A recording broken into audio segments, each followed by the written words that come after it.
দেখুন, শুভেন্দু অধিকারী তো ওদিকেই ছিলেন, কাজে উনি খুব ভালো করেই জানেন। শুভেন্দু অধিকারী তো ওদিকেই ছিলেন, এদিকেই ছিলেন, কাজে উনি খুব ভালো করেই জানেন 21শে জুলাই তাৎপর্য কী। আর আমার বিজেপির প্রতি একটা ব্যক্তিগত রাগ আছে।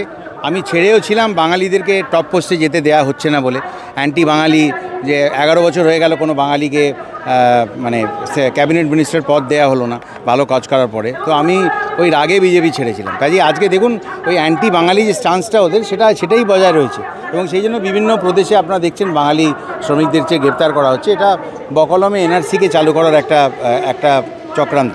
তো শুভেন্দু অধিকারী কী বলছেন সেটা ইমেটেরিয়াল, কারণ আমি তো আবার বলছি, উনি এক্স্যাক্টলি জানেন এই সম্মেলনে উনিও এসছেন।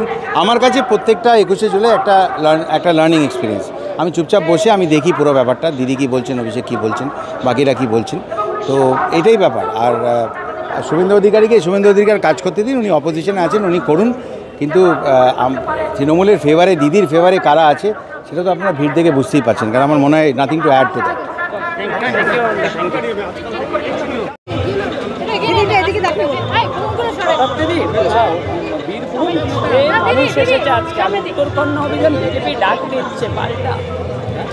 দেখো, পাল্টা ডাক তো মানুষও বোঝে। এটা এত বছর ধরে 21শে জুলাই তৃণমূলের সঙ্গে আবেগ জড়িয়ে আছে, সেখানে পাল্টা ডাক দিয়ে ডিস্টার্ব করার জন্যে তাতে তো কোনো সফলতা আসে না, কিছু মানুষ ডিস্টার্ব ফিল করে। আচ্ছা, বিধানসভা ভোটের আগে এটা লাস্ট 21শে জুলাই এবছরের জন্য খুব গুরুত্বপূর্ণ। কি মনে হয় মুখ্যমন্ত্রী মমতা বন্দ্যোপাধ্যায় এখানে তৃণমূল সুপ্রিমো বার্তা তো নিশ্চয়ই দেবেন যে কীভাবে? নিশ্চয়ই, আমার মনে হয় নিশ্চয়ই দেবে, কারণ যেহেতু এরপরেই মানে একদমই কাছে নির্বাচন, নিশ্চয়ই তার তরফ থেকে একটা বার্তা থাকবে। হ্যাঁ, সেটা তো হচ্ছে বড় ইস্যু, এবং সেটাতে বোঝা যাচ্ছে যে বাঙালিদের হেট করছি অথচ বাঙালিদের ভোট চাইছি, দুটো তো কন্ট্রাডিক্টরি না, দুটো তো কোনো একসঙ্গে হতে পারে না। তার প্রমাণ 26 দেবে। আবার অনুব্রত বাবু এসেছিলেন, আসবেই তো।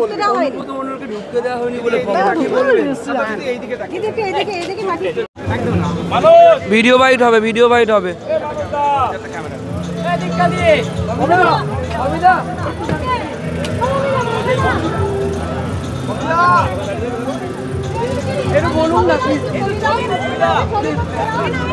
চল,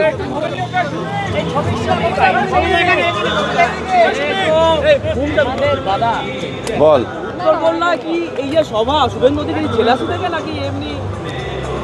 আসলে তৃণমূলের বলে বলিয়ান হবার চেষ্টা। তৃণমূলের এত বড় সভা যদি এমনি একা একা যেত তাহলে আপনারা পাবলিসিটি করতেন না। এই তৃণমূলের সভা আছে, ওখানে করছে, তাই আপনারা 2-4 বার টিভিতে দেখাবেন। এই পাবলিসিটিটার জন্য ওদের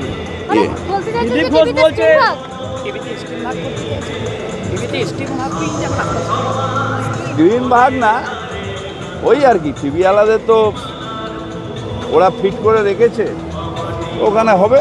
দিলীপ ঘোষ বলছে তৃণমূল ফোন করে, তারাই আবার জুলাই পালন করছে। সকাল 8টা থেকে 11টা অব্দি রায়, 11টার পর হাইকোর্ট বলেছে যে কলকাতা পুলিশ ঠিকঠাক কাজ করেছে, রাস্তা ফাঁকা ছিল, কিছুক্ষণ আগেই বলেছে। সময়সীমা শেষ হয়েছে রায়। দাদা, হাইকোর্ট সন্তোষ প্রকাশ করেছে রাস্তা ফাঁকা নিয়ে, হাইকোর্ট। আমি ওইগুলো নিয়ে যাব না, অত পুলিশ আর কোর্টের ব্যাপার। মানুষের আবেগকে তো আর পুলিশ আর কোর্ট নিয়ন্ত্রণ করবে না, তো আবেগের এই অনুষ্ঠানটা হচ্ছে আমাদের আবেগের। তবে আমি আশঙ্কা করি যে আবার অভিজিৎ গাঙ্গুলির ছায়া দেখতে পাবো না তো। দাদা, দিলীপ ঘোষ বলছেন তৃণমূল ফোন করে, তৃণমূলী শহীদরা ওইদিকে করছে, তারাই আবার পালন করছে। দিলীপ ঘোষ বলছেন ও আবার দিল্লিতে বকা টকা খেয়ে এসছে। হ্যাঁ, তুমি গেছিলে, এই করেছো, ওই করে বকা খেয়ে এসছে, তাই এখন আবার বিজেপিতে ভালো ছেলে হবার জন্য চেষ্টা করছে। নার্সিং হোম, এখানে অভিজ্ঞ ডাক্তার দ্বারা নরমাল, সিজার, হাই রিস্ক প্রেগন্যান্সি, ডেলিভারি সহ সমস্ত অপারেশন সুলভে করা হয়। Doctor Kalidas Ghosh MBBS, MD gynae, DNB, FICOG, অভিজ্ঞ প্রসূতি ও স্ত্রীরোগ বিশেষজ্ঞ, কোর্ট রোড, আরামবাগ বাস স্ট্যান্ডের সন্নিকটে। যোগাযোগ নম্বর 7384893374 অথবা 9153144650 অথবা 7001653381